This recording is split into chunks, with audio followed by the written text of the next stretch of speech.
Channel को subscribe करना ना भूलें और हमारे ताज़ा वीडियो सबसे पहले देखने के लिए बेल आइकन को दबाएं।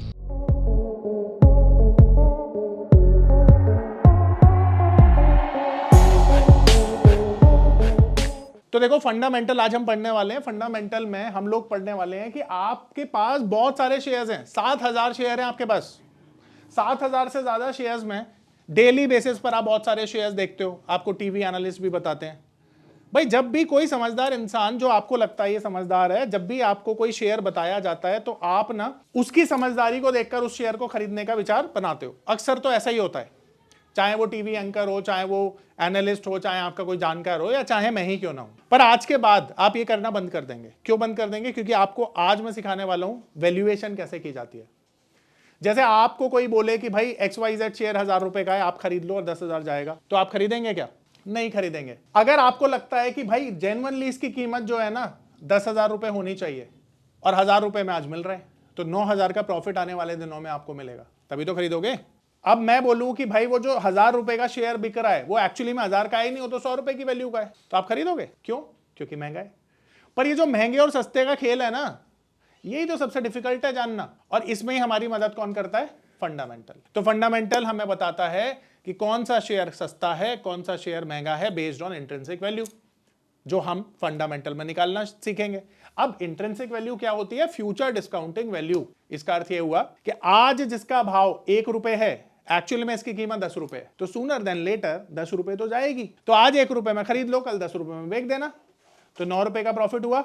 ये जो 9 रुपए का प्रॉफिट है, इसी को इंट्रिंसिक वैल्यू बोलते हैं। यही फंडामेंटल आपको सिखाता है कि कैसे सस्ता खरीदा जाए और कैसे महंगा बेचा जाए। इसी पर काम करती है इंट्रिंसिक वैल्यू। ठीक है, आ रही मेरी बात समझ में?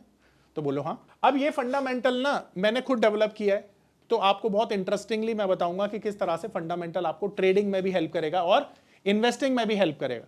तो हम इस फंडामेंटल में ना बहुत सारी चीजें पढ़ने वाले हैं। सबसे पहले हम पढ़ेंगे ग्लोबल रिसर्च के बारे में, फिर हम पढ़ेंगे ग्लोबल इवेंट्स और इवेंट्स के बारे में, फिर हम पढ़ेंगे सेक्टर एनालिसिस के बारे में, और उसके बाद हम पढ़ेंगे डेटा एनालिसिस के बारे में। ठीक है, अब ये 5 चीजों के बारे में हम पढ़ेंगे और अपने डिसीजन लेंगे फंडामेंटल में कि कब हमें बाइंग करनी चाहिए, कब नहीं करनी चाहिए।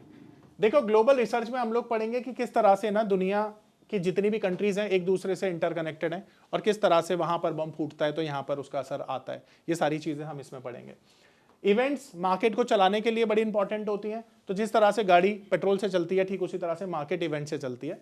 और कौन सा सेक्टर किस समय पे चलेगा, क्योंकि जो ग्लोबली चेंजेस होते हैं ना, वो हर एक सेक्टर के लिए अच्छे नहीं माने जाते, किसी के लिए बुरे भी माने जाते हैं। तो होने वाले जो चेंजेस हैं इकोनॉमी में, वो किसके लिए बेहतर रहेंगे, किसके लिए बुरे रहेंगे, ये सेक्टर एनालिसिस में बताऊंगा। एंड फिर हम कंपनी पर्टिकुलर उस सेक्टर की पर्टिकुलर बेस्ट कंपनीज में अपना निवेश करेंगे, जिसमें हम देखेंगे कि किसकी वैल्यूएशंस कम है, और जो आने वाले डेटा होते हैं ना, वो मार्केट को किस तरह से इंपैक्ट करते हैं, ये हम डेटा एनालिसिस में पढ़ेंगे। तो मेजरली ये 5 चीजों की बात हम फंडामेंटल में करने वाले हैं। तो सबसे पहला टॉपिक है आज हमारा ग्लोबल रिसर्च, जिसकी बात हम करेंगे। तो देखिए, अप्रॉक्स दुनिया में ना 195 कंट्रीज हैं, राइट? कितनी कंट्रीज हैं? 195। अब ये 195 जो कंट्रीज है ना, ये जो कंट्रीज हैं, ये सभी कंट्रीज सभी लोग नहीं जानते हैं। जैसे अगर मैं आप लोगों से पूछूं कि आप कुछ कंट्रीज के नाम बताइए, तो आप ना सबसे पहले तो यूएस का नाम लेंगे, फिर आप चाइना का नाम लेंगे, फिर हो सकता है आप रशिया का, जापान का नाम लें, फिर यूरोपियन कंट्रीज का नाम लें। ठीक है, आप ये सारे नाम लेंगे। आप सोचिए कि आप जो छोटी छोटी कंट्रीज हैं उनके नाम क्यों नहीं जानते हैं, इसके पीछे का रीजन क्या है, क्यों नहीं जानते हैं? देखो, तुम्हारी क्लास में ना, जब तुम छोटे थे, पढ़ते थे, तो तुम्हारी क्लास में 70-80 बच्चे पढ़ा करते थे। उन 70-80 में से तुम्हारे साथ पढ़ने के बावजूद भी तुम उनका नाम नहीं जानते थे, पर टॉपर का क्लास में नाम ना सबको पता होता था। ठीक इसी तरह से हम उन कंट्रीज के बारे में बेहतर जानते हैं जिनका ग्लोबली जो इंपैक्ट है वो ज्यादा है, ग्लोबली जो पॉजिटिव कंट्रीब्यूशन है वो ज्यादा है। जैसे अमेरिका, दुनिया में सारे स्टार्टअप अमेरिका से होते हैं, सबसे रईस लोग अमेरिका में रहते हैं। टेक्नोलॉजी वाइज अमेरिका दुनिया की वन ऑफ टॉप कंट्रीज है ना, तभी डोमिनेंस है उसका दुनिया में। तो अमेरिका को सब जानते हैं, क्योंकि दुनिया में सारे लोग जानते हैं कि अमेरिका ने दुनिया में क्या कंट्रीब्यूट किया है। इसी तरह से एक कंट्री है हमारी पड़ोसी, जिसका नाम है भूटान। अब ये भूटान इतना छोटा देश है कि भूटान में ना तो प्रोडक्शन होता है, आप देखते हो भूटान में क्या होता है, प्रोडक्शन नहीं होता, बहुत सारी चीजों का, कुछ ही खाने पीने की चीजों का प्रोडक्शन होता है। और भूटान नो कार्बन जोन है, नो कार्बन कंट्री है। तो टेक्निकली भूटान मेडिटेशन करने की जगह है, और आज की यूथ मेडिटेशन करना नहीं चाहती है, इसलिए भूटान कोई जाता नहीं है। अब आप सिंपल सी एक चीज समझोगे कि भूटान के बारे में दुनिया को इसलिए नहीं पता क्योंकि ना तो भूटान ने चाहा कभी बताना, अपनी प्रेजेंस दिखाई, और प्रेजेंस दिखाने के लिए कुछ करना पड़ता है ना भाई। वो ऐसा कुछ करता नहीं कि दुनिया उसे जाने, वो तो मेडिटेशन करता है। वहां तो जो बौद्ध धर्म है वहां के लोग रहते हैं, हालांकि वहां पे इंडियन लोग भी बहुत रहते हैं, बट मुद्दा यह है कि वो ऐसा कुछ नहीं करता जिससे कि दुनिया में उसकी ख्याति बढ़े। तो अब भूटान में कल को कुछ भी होता है, ना अमेरिका को फर्क पड़ेगा और ना ही दुनिया की किसी और कंट्री को फर्क पड़ेगा। पर अगर अमेरिका के अंदर कुछ भी 19-20 हो गया तो किसको फर्क पड़ेगा? ग्लोबली। क्यों पड़ेगा? क्योंकि अमेरिका दुनिया में बहुत सारी चीजें प्रोड्यूस करता है और दुनिया को सप्लाई करता है। दुनिया की बहुत सारी कंट्रीज, ग्लोबल कंट्रीज अमेरिका के ऊपर डिपेंडेंट है। भूटान के ऊपर कोई कंट्री डिपेंडेंट नहीं है, या है तो हार्डली कोई है। आ रही बात समझ में? तो यहां भी सिचुएशन क्या है कि जो मेजर कंट्रीज है ना, उनमें जब परिवर्तन होते हैं इकोनॉमिकली, पॉलिटिकली, तो पूरी दुनिया में उसका इंपैक्ट देखा जाता है। तो यहां पर मैं एक आपको मंत्र दे रहा हूं, ध्यान रखना, और वो मंत्र है कि जितनी भी मेजर इकोनॉमीज हैं दुनिया में, और ये ज्यादा नहीं है, 10 या 20 है, ये सब एक फैमिली की तरह है। ग्लोबली ऑल जितनी भी इंपॉर्टेंट इकोनॉमीज हैं, ये सारी क्या है? फैमिली है। अब फैमिली के किसी पर्टिकुलर मेंबर को अगर कोई तकलीफ आ जाए तो बाकी लोग भी तकलीफ में पड़ जाएंगे कि नहीं पड़ेंगे? पड़ जाएंगे।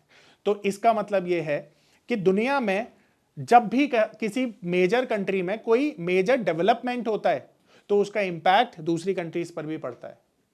अब ये मैं आपको एग्जांपल से समझाता हूं। तो मान लेते हैं अभी आपने देखा कि अमेरिका में रेट ऑफ इंटरेस्ट बढ़ने का सिलसिला वहां से शुरू हुआ 1.5 साल पहले, एंड इंटरेस्ट रेट बढ़ने की वजह से मार्केट ग्लोबली सारे नीचे आए। वजह कहां से शुरू हुई? अमेरिका। तो अमेरिका ने यह बता दिया था कि ग्लोबली मार्केट करेक्ट होने वाले हैं। क्यों बता दिया था? क्योंकि वहां पर इंटरेस्ट रेट बढ़ गए थे। और मैं आपको पढ़ाऊंगा आने वाली क्लासेस में कि जब भी इंटरेस्ट रेट बढ़ेगा मार्केट नीचे क्यों जाता है, उसकी वजह क्या होती है? इन्फ्लेशन को कंट्रोल करना है ना?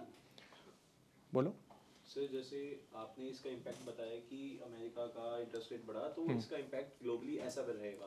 हाँ। तो ये कैसे पता चलता है कि इम्पैक्ट कैसा रहेगा किसी भी सिचुएशन का? बताऊंगा ना, बताऊंगा। तो यहां पर हमारी जितनी भी मेजर इकोनॉमीज है ना, जितनी भी मेजर इकोनॉमीज है, ध्यान रखो, ये सारी की सारी क्या है? एक फैमिली की तरह है। ये फैमिली की तरह है, ठीक है?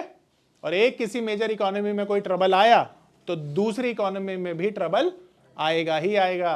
अब इस बात को मैं समझाने के लिए ना आपको कुछ एग्जांपल देता हूं। पहला एग्जांपल, ये वर्ड सुना है किसी ने? सब प्राइम। अब थोड़ा फेमिलियर हो जाओगे 2008 लिखते ही। तो दुनिया में एक रिसेशन आया था जिसका नाम था सब प्राइम। लीमन ब्रदर जो बैंक था अमेरिका में, वो क्रैश हो गया था, याद है? उसकी वजह क्या थी? Housing crisis. Housing crisis America में 2008 में बस्ट हुआ, जिसकी वजह से ग्लोबली सारे मार्केट्स में क्रैश आया। वजह क्या बना? अमेरिका। तो अमेरिका में ये 2008 में हुआ, और इसकी वजह से दुनिया के सारे मार्केट, चाहे वो जापान था, चाहे वो चाइना था, चाहे इंडिया था, चाहे यूरोपियन कंट्रीज थी, सब क्रैश हो गई। अब मैं ये समझाने की कोशिश आपको कर रहा हूं कि ये प्रॉब्लम तो अमेरिका में आई थी, फिर इंडिया से क्या लेना देना था इसका? हमेशा ध्यान रखना, कोई भी इकोनॉमी ना अपने दम पर सरवाइव नहीं कर सकती है, चाहे वो कितनी भी बड़ी इकोनॉमी हो। आप गल्फ कंट्रीज जाते हैं, वहां पे बहुत पेट्रोल होता है। हमारी कंट्री में पेट्रोल सिर्फ 15% हम लोग प्रोड्यूस करते हैं अपनी ज़रूरतों का। 140 करोड़ की पॉपुलेशन है हमारी। 140 करोड़ की पॉपुलेशन में हम केवल उतना क्रूड ऑयल प्रोड्यूस करते हैं जितना 15% लोगों के लिए सफिशिएंट हो। बाकी 85% जो ज़रूरत है हमारी, वो हम इंपोर्ट करते हैं गल्फ कंट्रीज से और बहुत सारी कंट्रीज से। अब सवाल ये उठता है कि अगर गल्फ कंट्रीज चाहे तो हमें तेल ना दे, और हमें तेल नहीं देगी तो हमारे यहाँ पे सिविल वार हो जाएगी। क्यों हो जाएगी सिविल वॉर? क्योंकि हम लोगों को पेट्रोल की ज़रूरत है। भाई एक दिन आपको मान लो अर्जेंटली जाना है कहीं पे, और आपकी गाड़ी में तेल खत्म हो जाए, तो आप क्या करोगे? आप तेल भरवाओगे। अगर दुकान पे पेट्रोल पंप पे तेल नहीं मिलेगा तो क्या करोगे? किसी दोस्त से मांगोगे। पर अगर दोस्त भी नहीं देगा तो छीना झपटी पे आ जाओगे। ये सच्चाई है। देखो, सिविल वॉर कब होती है? जब आपकी जरूरत की चीजें आपको ना मिले, तभी सिविल वॉर होगी। और ये कब होगा? तब होगा जब गल्फ कंट्रीज या अदर कंट्रीज हमें तेल देना बंद कर देंगी। पर भाई साहब, हम भी तो उनको कुछ ना कुछ देते हैं। ऐसा थोड़ी है कि हम लेते ही हैं सिर्फ उनसे। उनको हम खाने पीने की चीज़ें देते हैं, लेबर देते हैं और बहुत सारी चीज़ें देते हैं जिससे उनकी ज़रूरत पूरी होती है और वो हमारी ज़रूरत पूरी करते हैं। और ये एक दूसरे की ज़रूरत फ्री में कोई पूरी नहीं कर रहा है, इसके लिए आप पैसा लेते हो, इसी को बिजनेस करते हैं। और ये बिजनेस करते हो आप दूसरी कंट्रीज़ के साथ। आ रही है मेरी बात समझ में? तो यहां पर समझने की बात यह है कि दुनिया में कोई भी कंट्री अपने दम पर सरवाइव नहीं कर सकती है, उसको दूसरी कंट्रीज की जरूरत होगी। इसीलिए अगर एक कंट्री की हालत खराब है तो दूसरी कंट्री की हालत अपने आप खराब हो जाएगी। एग्जाम्पल से समझते हैं। मान लेते हैं कि अमेरिका दुनिया का सबसे बड़ा आईटी हब है। अमेरिका, और ये मानते नहीं है, ये डेटा कहता है कि हमारे 65 लाख आईटी प्रोफेशनल को अमेरिका क्या देता है? जॉब देता है। अब अमेरिका में रिसेशन की वजह से ना नई कंपनियां ओपन होंगी, ना एक्सपेंशन होंगे, ना आईटी के काम मिलेंगे, आईटी के प्रोजेक्ट मिलेंगे, और ये 65 लाख में से तकरीबन 50 लाख लोगों की नौकरी चली जाएगी। अब ये 50 लाख लोगों की जब नौकरी जाएगी तो ऐसा नहीं है कि वहां पे प्रॉब्लम है, प्रॉब्लम तो यहां भी आ गई ना। 50 लाख लोग जब बेरोजगार होंगे तो हमारी इनकम कम हो जाएगी, खर्चे कम हो जाएंगे, रिसेशन बन जाएगा। देखो, जब नौकरी नहीं होती किसी के पास तो रिसेशन उसी को तो कहते हैं कि खाने के लिए पैसा नहीं है, खर्चा करने के लिए पैसा नहीं है, महंगाई इतनी है। तो ये सारी चीजें हो जाएंगी, और जब ये सारी चीजें हो जाएंगी तो क्या होगा? इकोनॉमी में, स्टॉक मार्केट इकोनॉमी का रिफ्लेक्शन होता है। तो जब इकोनॉमी डाउन है तो स्टॉक मार्केट कैसे ऊपर चला जाएगा भाई? तो स्टॉक मार्केट भी नीचे आएगा। अब एक बात बताओ, ये प्रॉब्लम तो अमेरिका से शुरू हुई थी ना, फिर इंडिया में क्यों उसकी प्रॉब्लम हो रही है? क्योंकि वी आर ग्लोबली कनेक्टेड। हम सब एक ग्लोबली परिवार हैं।